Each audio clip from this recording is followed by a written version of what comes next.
नमस्कार दोस्तों, स्वागत है आप सभी का कैरियर जोन के इस यूट्यूब चैनल पर। दोस्तों आज का टॉपिक है G20 समिट 2023। आप सभी को पता है दिल्ली में अभी ये जो है समिट हुआ है और इसी के बारे में हम यहाँ पे डिस्कस करने वाले हैं। एकदम कंप्लीट डिटेल जो है आपको इन्फॉर्मेशन इस टॉपिक के बारे में दूंगा मैं यहाँ पे। पहले हम शुरुआत बात करेंगे, थोड़ा डिटेल में रहेगा, बाद में थोड़ा सा आपका रिवीजन के लिए MCQs के तौर पर भी डिस्कस करेंगे। आने वाले दोस्तों जितने भी इंपॉर्टेंट एग्जाम है, जितने भी गवर्नमेंट एग्जाम है, सभी एग्जाम में इंपॉर्टेंट होगा। हर एग्जाम में एक क्वेश्चन यहाँ से देखने को मिलेगा। तो उस सभी टॉपिक को, इस टॉपिक से रिलेटेड जितने भी पॉइंट्स बनते हैं आपके एग्जाम के पॉइंट ऑफ व्यू से, उन सभी को हम यहाँ पे कवर किए हैं। सेशन की शुरुआत करते हैं। आई होप कि मेरे सभी दोस्त जो होंगे अच्छे होंगे, बढ़िया होंगे, शानदार होंगे और आपकी जो पढ़ाई है वो भी बढ़िया चल रही है। ठीक है, शुरुआत करते हैं G20। ठीक है, G20 भारत 2023 इंडिया। आइए सीधे चलते हैं पॉइंट पर। ठीक है, G20 है क्या दोस्तों? तो G20 जो है ग्रुप ऑफ 20 अंतर्राष्ट्रीय आर्थिक सहयोग का प्रमुख मंच है। यह सभी प्रमुख अंतर्राष्ट्रीय आर्थिक मुद्दों पर वैश्विक संरचना और अधिशासन निर्धारित करने तथा उसे मजबूत करने में महत्वपूर्ण भूमिका निभाता है। भारत जो है 1 दिसंबर 2022 से 30 नवंबर 2023 तक G20 की अध्यक्षता करेगा। ठीक है, कंप्लीट डिटेल दूंगा, आप टेंशन नहीं देना, सब कुछ आपको यहाँ पे देखने को मिलेगा। अगर आप इस वीडियो को पूरी देखते हैं तो इसके बाद में आपको G20 से कभी दिक्कत आने वाली नहीं है। G20 की स्थापना की बात करें तो स्थापना जो है 1999 में हुई थी। एशियाई वित्तीय संकट के बाद में वित्त मंत्रियों और केंद्रीय बैंक के गवर्नरों के लिए वैश्विक आर्थिक और वित्तीय मुद्दों पर चर्चा करने के लिए एक मंच के रूप में की गई थी। कब की गई थी? तो 1999 में की गई थी, ध्यान रखिएगा। आइए अगला स्लाइड देखते हैं। नेता स्तरीय समूह, ये सब चीज़ें उतनी डिटेल में नहीं है, आप पढ़ लीजिएगा। मैं आपको इसको पढ़ करके आपको डिटेल में नहीं बताऊंगा कि आपका टाइम वेस्ट नहीं करूंगा। वैसे एक लाइन देख लेते हैं। 2007 के वैश्विक आर्थिक और वित्तीय संकट के मद्देनजर G20 को राष्ट्राध्यक्षों या शासनाध्यक्षों के स्तर तक उन्नयन किया गया था और 2009 में इसे अंतर्राष्ट्रीय आर्थिक सहयोग हेतु प्रमुख मंच के रूप में नामित किया गया था। नेक्स्ट क्या कहता है देखो, G20 की अध्यक्षता अन्य सदस्यों के परामर्श से और वैश्विक अर्थव्यवस्था में विकास के जवाब में G20 एजेंडा को एक साथ लाने की जिम्मेदारी है। नेक्स्ट स्लाइड क्या कहता है, G20 के सदस्य के रूप में देखो टोटल कितने देश थे। आपके मन में आ रहा होगा सर G20 नाम है इसका, G20 टोटल 19 होना चाहिए था, लेकिन आपको मैं बता दूं दोस्तों 19 जो था क्या था, यहाँ पर कंट्री था, देश था 19 देश थे और एक क्या था आपके सर, यूरोपीय यूनियन। ठीक है, यूरोपीय यूनियन। कौन कौन से कंट्रीज है इसमें देख लेते हैं। अर्जेंटीना है, ऑस्ट्रेलिया है, ब्राजील है, कनाडा है, चाइना है, फ्रांस है, Germany, Bharat, Indonesia, Italy, Japan, Korea गणराज्य, मैक्सिको, रूस, सऊदी अरब, दक्षिण अफ्रीका, तुर्की, यूनाइटेड किंगडम और संयुक्त राज्य अमेरिका है और यूरोपीय संघ शामिल है। ठीक है, 19 देश है, ध्यान रखिएगा 19 देश है और एक जो है इसमें यूरोपीय संघ है। टोटल कितना 20 हो गया। अब इसका नाम क्या हो गया है बदल करके, आपका सर G21 हो गया है। अब कितने हो जाएंगे आपके सर, 19 तो क्या रहेंगे, देश तो 19 ही रहेंगे, लेकिन क्या हो जाएंगे 2 जो है संघ हो जाएंगे। यानी कि एक कौन सा हो जाएगा आपके सर, यूरोपीय यूनियन और दूसरा कौन सा हो जाएगा, अफ्रीकी यूनियन। ठीक है, तो ये टोटल हुए। G20 सदस्य देशों में वैश्विक सकल घरेलू उत्पाद का लगभग 85% और वैश्विक व्यापार का लगभग 75% से अधिक और विश्व की लगभग 2/3 आबादी जो है G20 कंट्री में रहती है। ये कुछ इंपॉर्टेंट है यहाँ से, ये जो स्लाइड है ये आपके लिए इंपॉर्टेंट है, इसको ध्यान रखिएगा। ठीक है, आइए देखते कौन कौन से, एक बार आप फ्लैग भी देख लीजिए। अर्जेंटीना हो जाए, Australia, Brazil, Canada, China, France, Germany, Bharat, Indonesia, Italy, Japan और मैक्सिको। अगले स्लाइड पे है कुछ कंट्री, कोरिया गणराज्य, रसिया, सऊदी अरब, दक्षिण अफ्रीका, तुर्की, यूनाइटेड किंगडम, यूनाइटेड स्टेट और यूरोपीय संघ। ये टोटल G20 का था। अब जो इसमें है कौन जुड़ जाएगा, अफ्रीकी यूनियन इसमें जुड़ जाएंगे, अफ्रीकी संघ। ठीक है, अगला देखिए क्या कहता है, कुछ इस बार जो है इंडिया ने कुछ देशों को आमंत्रित किया था अतिथि के रूप में। तो कौन कौन से देशों को अतिथि के रूप में इंडिया ने आमंत्रित किया था, इनविटेशन दिया था? बांग्लादेश को, इजिप्ट को, मॉरिशस को, नीदरलैंड को, नाइजीरिया को, ओमान को, सिंगापुर, स्पेन और संयुक्त अरब अमीरात। ये टोटल कितने कंट्री है आप देख के मुझे बताएंगे, कमेंट करके बताएंगे टोटल कितने कंट्री को भारत ने अतिथि देश के रूप में आमंत्रित किया था। ये आपका ये होमवर्क है, आप मुझे कमेंट करके जरूर बताएंगे। अगला सवाल देखिए क्या कहता है, सॉरी सवाल नहीं है, किस किस संगठन को आमंत्रित किया गया था, ये भी आपके लिए इंपॉर्टेंट रहेगा।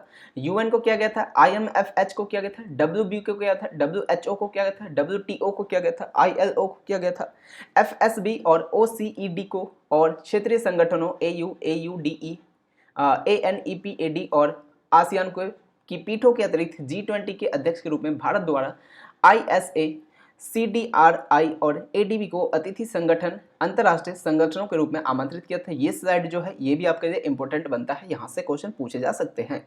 G20 की जो कार्यशैली है दोस्तों कैसे होती है, देखिए पिछला वर्ष जो था उसमें किस देश ने किया था जी इसकी अध्यक्षता, तो इंडोनेशिया ने किया था। 2023 में भारत ने किया है। अब अगला जो होगा 2024 में कहाँ पे होगा, ब्राजील में किया जाएगा। तो ये मोस्ट इंपॉर्टेंट है तीनों चीजें। ठीक है, तीनों ही चीजें इंपॉर्टेंट है। आइए अगले स्लाइड देखते हैं क्या कहता है। G20 की जो कार्यशैली है वो कैसे काम करती है। G20 अध्यक्षता के तहत 1 वर्ष के लिए G20 एजेंडा का संचालन किया जाता है और शिखर सम्मेलन का आयोजन किया जाता है। G20 में 2 समानांतर ट्रैक होते हैं। एक तो ट्रैक होता है कौन सा, वित्त ट्रैक होता है, इंपॉर्टेंट है ध्यान रखिएगा। दूसरा ट्रैक कौन सा होता है, शेरपा ट्रैक होता है। वित्त मंत्री और सेंट्रल बैंक के गवर्नर वित्त ट्रैक का नेतृत्व करते हैं, जबकि शेरपा ट्रैक जो है, शेरपा ट्रैक का नेतृत्व कौन किया जाता है, तो शेरपा के द्वारा किया जाता है। शेरपा पक्ष की ओर से G20 प्रक्रिया का समन्वय सदस्य देशों के शेरपाओं द्वारा किया जाता है, जो नेताओं के निजी प्रतिनिधि होते हैं। ठीक है, तो यहाँ तक कुछ इंपॉर्टेंट चीजें थी। आगे और देखते हैं क्या कहता है। ये सारी चीजें आप पढ़ लीजिएगा, कुछ ज्यादा वो नहीं है, बट आप पढ़ सकते हैं, एक बार नॉलेज के लिए पढ़ लीजिए। यहाँ से इंपॉर्टेंट क्वेश्चन नहीं बनेगा एग्जाम में। ठीक है, ये बात अभी आप पढ़ लीजिएगा बस नॉलेज के लिए। एग्जाम में यहाँ से इस जो स्लाइड है इससे क्वेश्चन नहीं बनने वाला। आगे आता है इसका लोगो और विषय, बहुत ही इंपॉर्टेंट रहेगा आपके आने वाले सभी एग्जाम के लिए। G20 लोगो भारत के राष्ट्रीय ध्वज के जीवंत रंगों केसरिया, सफेद और हरे एवं नीले रंग से प्रेरित है। कलर बहुत इंपॉर्टेंट ध्यान रखिएगा, केसरिया कलर है, सफेद कलर है, हरे और कौन सा, नीले। ये इंपॉर्टेंट कलर रहेगा, एग्जाम में पूछा जा सकता है, ध्यान रखना दोस्तों। इसमें भारत के राष्ट्रीय पुष्प कमल, ये भी इंपॉर्टेंट है, पृथ्वी ग्रह, ये भी इंपॉर्टेंट है, के साथ प्रस्तुत किया गया है, जो चुनौतियों के बीच विकास को दर्शाता है। पृथ्वी के जीवन के प्रति भारत के पर्यावरण अनुकूल दृष्टिकोण को दर्शाती है, जिसका प्रकृति के साथ पूर्ण सामंजस्य है। G20 लोगों के नीचे देवनागरी लिपि में भारत लिखा हुआ है, तो ध्यान रखिएगा कौन सी लिपि है, देवनागरी। यहाँ से ये भी इंपॉर्टेंट बन सकता है। तो इतनी सारी चीजें यहाँ से आपको ध्यान रखना दोस्तों, बहुत इंपॉर्टेंट है। ये स्लाइड जो है इंपॉर्टेंट रहेगा, कलर जो है स्पेशली आपसे पूछा जा सकता है। अगला आइए देखिए क्या कहता है, इसका लोगो के बारे में पूरा देखते हैं। भारत का G20 अध्यक्षता का विषय क्या था, वसुधैव कुटुंबकम था, बहुत ही इंपॉर्टेंट है, आपको पता होगा। या फिर क्या कह सकते हैं, एक पृथ्वी एक कुटुंब एक भविष्य इसका, और साथ ही महाउपनिषद के प्राचीन संस्कृत पाठ से लिया गया है ये सारी चीजें। अनिवार्य रूप से यह विषय सभी प्रकार के जीवन मूल्यों, मानव, पशु, पौधे और सूक्ष्म जीव और पृथ्वी एवं व्यापक ब्रह्मांड में उनके परस्पर संबंधों की पुष्टि करता है। यहाँ देख रहे होंगे आप, लिखा हुआ है वसुधैव कुटुंबकम, one earth, one family, one future. तो ये जो है बहुत ही इंपॉर्टेंट है ये। अगला स्लाइड देखिए क्या कहता है, लोगो और विषय के बारे में क्या कहता है। यह विषय थी व्यक्तिगत जीवन शैली और राष्ट्रीय विकास दोनों स्तरों पर पर्यावरण की दृष्टि से धारणीय और जिम्मेदार विकल्पों से संबद्ध लाइफ, जो कि प्रधानमंत्री के द्वारा लॉन्च किया गया था, पर्यावरण के प्रति, पर्यावरण के लिए जीवन शैली पर भी प्रकाश डालता है, जिससे वैश्विक स्तर पर परिवर्तनकारी कार्यों के परिणाम स्वरूप एक स्वच्छ, हरे भरे और उज्जवल भविष्य का निर्माण होता है।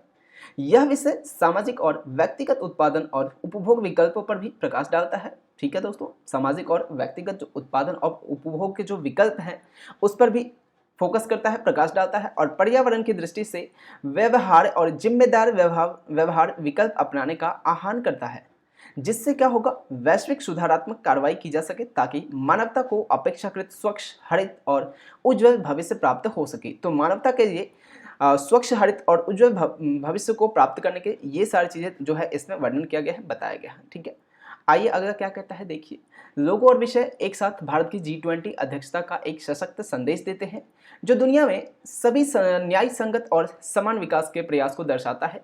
क्योंकि आज जब हम एक अस्थायी, समग्र, जिम्मेदार और समावेशी तरीके से इस चुनौतीपूर्ण समय से गुजर रहे हैं, तो ऐसे समय में ये G20 अध्यक्षता के लिए हमारे आसपास के पारिस्थितिकी तंत्र के अनुकूल जीवन से संबंधित हमारे विलक्षण भारतीय नजरिए को दर्शाते हैं। ठीक है, नेक्स्ट क्या कहता है देखो, आप चाहे तो थोड़ा सा, अगर आपको स्लो लग रहा हो तो आप स्पीड कर दीजिएगा, 1.5 कर सकते हैं, 1.25 कर सकते हैं, और या फिर 2x कर सकते हैं, लेकिन पूरा देखिएगा, वीडियो आपके लिए इंपॉर्टेंट रहेगा। भारत के लिए G20 अध्यक्षता अमृतकाल की शुरुआत है, जो 15 अगस्त 2022 को स्वतंत्रता की 75वीं वर्षगांठ से शुरू होकर एक भविष्यवादी, समृद्ध, समावेशी और विकसित समाज, जिसकी मुख्य विशेषता मानव केंद्रित दृष्टिकोण है के लिए अपनी स्वतंत्रता की शताब्दी तक 25 वर्ष की अवधि है। नेक्स्ट क्या कहता है, G20 शिखर सम्मेलन कहाँ पे हुआ है, सभी को पता होगा, नई दिल्ली में हुआ। डिटेल जानते हैं क्या क्या हुआ है। नई दिल्ली में 18वां G20 शिखर सम्मेलन पूरे वर्ष मंत्रियों, वरिष्ठ अधिकारियों और नागरिक समाजों के बीच आयोजित सभी G20 प्रक्रियाओं और बैठकों का समापन हो गया है। ठीक है, G20 शिखर सम्मेलन के समापन पर G20 नेताओं की घोषणा को अपनाया जाएगा, जो कि बिल्कुल तरीके से अपना लिया गया है नई दिल्ली डिक्लेरेशन को, जिसमें संबंधित मंत्री स्तरीय और कार्य समूह की बैठकों के दौरान चर्चा की गई और सहमति व्यक्त की गई प्राथमिकताओं के प्रति नेताओं का प्रतिबद्धता बताई जाएगी। ठीक है, आइए थोड़ा हम क्वेश्चन के डिटेल देख लेते हैं क्या क्या कहता है दोस्तों। देखिए भारत में G20 का कौन सा शिखर सम्मेलन, ये आपके एक रिवीजन के तौर पे होगा, जो मेन पॉइंट था डिस्कस कर चुके हैं, सारी चीज़ आपको बता चुका हूँ। तो कुछ क्वेश्चन को हम डिस्कस कर देते हैं जिससे आपके लिए थोड़ा सा रिवीजन हो जाएगा। भारत में G20 का कौन सा शिखर सम्मेलन आयोजित किया गया है, तो करेक्ट आंसर कौन सा हो जाएगा, 18वां इसका राइट आंसर है दोस्तों। ऑप्शन नंबर कौन सा करेक्ट आंसर हो जाएगा, ऑप्शन नंबर जो है 20 का सही उत्तर हो जाएगा। भारत में कौन सा, तो 18वां एडिशन है इसका। अगले सवाल पे अगर चल जाए, 2022 का G20 शिखर सम्मेलन कहाँ आयोजित किया गया, 2022 में कहाँ पे किया गया था, आप सभी को पता है इंडोनेशिया में किया गया था। तो राइट आंसर इसका क्या हो जाएगा, ऑप्शन नंबर सी आंसर इसका करेक्ट उत्तर हो जाएगा। अगला क्वेश्चन देखिए क्या कहता है, भारत में आयोजित G20 शिखर सम्मेलन की थीम क्या है, आप सभी को पता होगा वसुधैव कुटुंबकम जो है इसका थीम था। ठीक है, याद रहेगा, अभी हमने इसको पढ़ा है कि वसुधैव कुटुंबकम जो है इसका थीम है G20, जो 2023 में भारत में हुआ। G20 की पहली बैठक कब हुई थी, मोस्ट इंपोर्टेंट क्वेश्चन है, एग्जाम में आने के वाला जो है क्वेश्चन है। तो G20 की पहली बैठक कब हुई थी दोस्तों, तो 2008 में हुई थी। शुरुआत में मैंने बताया था आपको, जब फैक्ट्स की बात कर रहे थे हम डिटेल में देख रहे थे। भारत की ओर से G20 का शेरपा किसे नियुक्त किया गया है, तो अमिताभ कांत जी इसका करेक्ट आंसर हो जाएगा, जो पहले किसके थे, नीति आयोग के CEO थे। तो इनको जो है G20 का शेरपा नियुक्त किया गया था।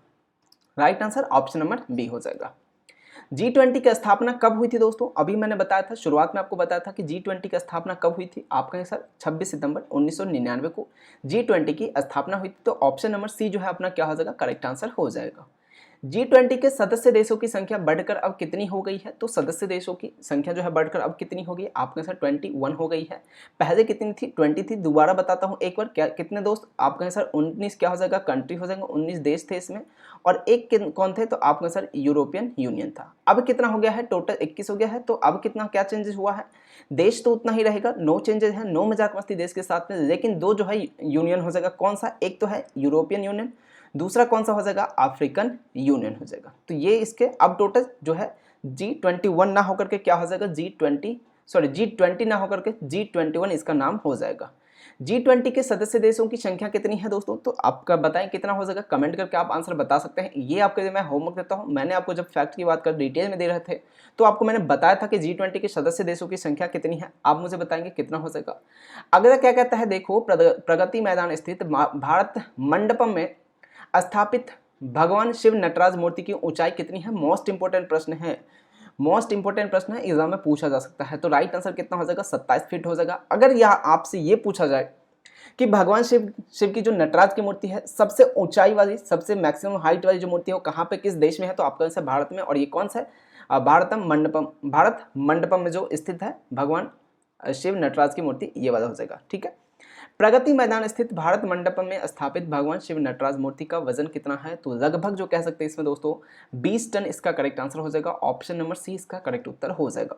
तो आज के G20 के जितने महत्वपूर्ण इंपॉर्टेंट थे सभी को हम डिस्कस कर चुके पॉइंट को। आई होप कि आपको ये वीडियो पसंद आई होगी। अगर आपको अच्छा लगा हो तो वीडियो को लाइक कीजिएगा दोस्तों, अपने दोस्तों से शेयर कीजिएगा, और वीडियो को जो है सेव करके रख लीजिएगा, या फिर लाइक करके रख लीजिएगा, या फिर आप कैसे अपने व्हाट्सएप पे शेयर करके, या जो भी आप यूज़ करते हो, जहाँ भी आप रख सकते रख लीजिएगा। जब भी पेपर आए या तो आप नोट्स बना, नहीं तो इस वीडियो को 2x या 1.5x जिसमें आपकी मर्जी पड़े, जिसमें आपको समझ आ जाए, इसमें एग्जाम देने से पहले एक बार जरूर इस वीडियो को देख लीजिएगा। यहाँ से डेफिनेटली एक क्वेश्चन आपको देखने को मिलेगा आपके एग्जाम में। तो थैंक यू सो मच सभी दोस्तों का जुड़ने के लिए। मिलेंगे दोस्तों अगली वीडियो में, जल्दी ही आप सभी के लिए एक नए वीडियो लेकर के आऊँ। Thank you so much. अगर आप चैनल पर नए हैं तो सब्सक्राइब कर दीजिएगा, और वीडियो अच्छा लगा तो लाइक कर देना, अपने दोस्तों से शेयर कर देना। मिलते हैं अगली वीडियो में, तब तक bye bye, take care, thank you so much सभी दोस्तों का।